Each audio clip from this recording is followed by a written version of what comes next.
फरवरी 1959 Soviet union के आइसी mountain में 9 experienced hiker एक एक्सपेडिशन पर निकले। ये लोग एमेच्योर्स नहीं थे, highly trend square, strong hiker, survival expert. लेकिन कुछ दिन बाद उनका टेंट बर्फ में मिला।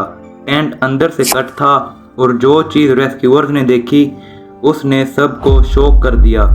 लोग बिना शूज़ के स्नो में भागे हुए थे, कुछ हाफ ड्रेस्ड। क्वेश्चन सिर्फ एक था, आखिर उस रात माउंटेन पर ऐसा क्या हुआ कि 9 ट्रेंड हाइकर्स पैनिक में भाग गए। आज तक इस मिस्ट्री का जवाब किसी के पास नहीं। ये है दयात्लोव पास मिस्ट्री।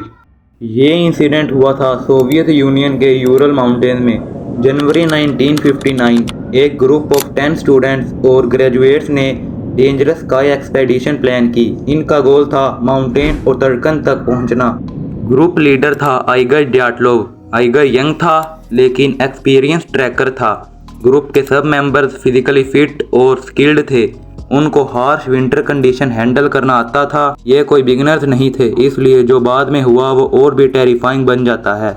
23 जनवरी 1959 ग्रुप ट्रेन और ट्रक के जरिए जर्नी स्टार्ट करता है। वेदर टफ था, हैवी स्नो, फ्रीजिंग विंड्स, सब जीरो टेम्परेचर, लेकिन मोरल हाई था। सब फोटोज ले रहे थे, हंसी मजाक, सॉन्ग, नॉर्मल एक्सपेडिशन वाइब्स। फिर एक मेंबर सिक फील करने लगा, यूरी यूडिन। बैक पेन और हेल्थ इश्यूज की वजह से वो एक्सपेडिशन छोड़कर वापस आ गया। ये डिसीजन उसकी ज़िंदगी बचाने वाला साबित हुआ, क्योंकि 9 लोग कभी वापस नहीं आए। 1 जनवरी 1959 ग्रुप माउंटेन स्लोप पर कैंप सेट करता है। Temperature around -25 to -30 degrees, strong winds, zero visibility movement. उन्होंने टेंट सेटअप किया, डिनर किया, रेस्ट के लिए तैयार हुए और फिर रात को कुछ हुआ, कुछ ऐसा जिसने सब कुछ बदल दिया। लेकिन क्या? किसने नहीं देखा, किसी ने नहीं सुना, सिर्फ क्लूज बच गए। जब हाइकर्स एक्सपेक्टेड डेट पर वापस नहीं आए, फैमिलीज कंसर्न में आ गईं। अथॉरिटीज़ ने सर्च ऑपरेशन स्टार्ट किया। डेज बाद रेस्क्यूअर्स को टेंट मिला और यहाँ से मिस्ट्री स्टार्ट होती है।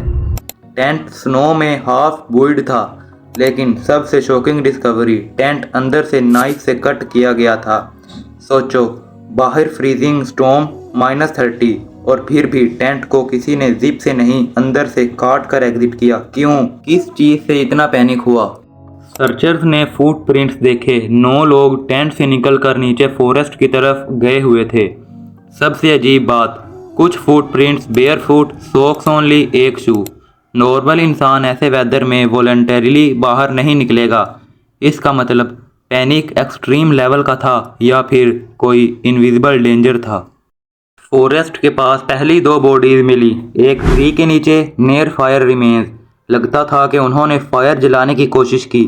फिर और बॉडीज मिली, कुछ टेंट की तरफ वापस आने की कोशिश कर रहे थे, जैसे वो एस्केप करके बाद में वापस आना चाहते हों। Months later remaining bodies deep snow के नीचे मिली और यहाँ मिस्ट्री और डार्क हो गई। कुछ विक्टिम्स को इंटरनल इंजरीज हुई थी। अथॉरिटीज़ कंफ्यूज हो गईं। इंजरीज स्ट्रॉन्ग इम्पैक्ट जैसी लग रही थी, लेकिन एक्सटर्नल वाउंड्स उतने विजिबल नहीं थे। ये कैसे पॉसिबल था? जब सर्च हुई तो 4 थ्योरीज सामने आईं। पहली थ्योरी के मुताबिक एवालांच हुआ था, स्नो प्रेशर से पैनिक हुआ, सब टेंट छोड़कर भागे। प्रॉब्लम, कई एक्सपर्ट्स कहते हैं स्लोप एवालांच के लिए आइडियल नहीं था। दूसरी थ्योरी के मुताबिक कोल्ड वॉर एरा था। क्या नियरबी मिलिट्री वेपन टेस्ट हो रहा था? क्या उन्होंने सीक्रेट ब्लास्ट विटनेस किया? इस थ्योरी ने बहुत डिबेट क्रिएट की। तीसरी थ्योरी के मुताबिक साइंटिस्ट कहते हैं कि विंड पैटर्न्स ने लो फ्रीक्वेंसी साउंड क्रिएट किया। ऐसा साउंड एक्सट्रीम एंजाइटी और पैनिक ट्रिगर कर सकता है। सुनाई नहीं देता लेकिन बॉडी फील करती है। चौथी थ्योरी के मुताबिक कुछ लोग एलियंस, कुछ पैरानॉर्मल्स, कुछ सीक्रेट कवर अप, लेकिन एविडेंस कंक्लूसिव नहीं। 9 ट्रेंड हाइकर्स, एक माउंटेन, एक रात और एक मिस्ट्री जो 60+ साल बाद भी अनसॉल्व्ड है। सर्वाइवर यूरी यूडिन ने भी जिंदगी भर आंसर ढूंढने की कोशिश की, लेकिन ट्रूथ कभी नहीं मिला। आज हम सैटेलाइट्स, एआई और मॉडर्न टेक के ज़माने में हैं, फिर भी 1959 की स्नोई रात का सच अभी भी बर्फ़ के नीचे दफन है। आपको क्या लगता है, एवालांच, मिलिट्री सीक्रेट या कुछ और? कमेंट्स में अपनी थ्योरी ज़रूर बताओ और अगर आपको मिस्ट्रीज़ पसंद हैं तो मिस्ट्री वॉल्ट के नेक्स्ट अपलोड का वेट करें।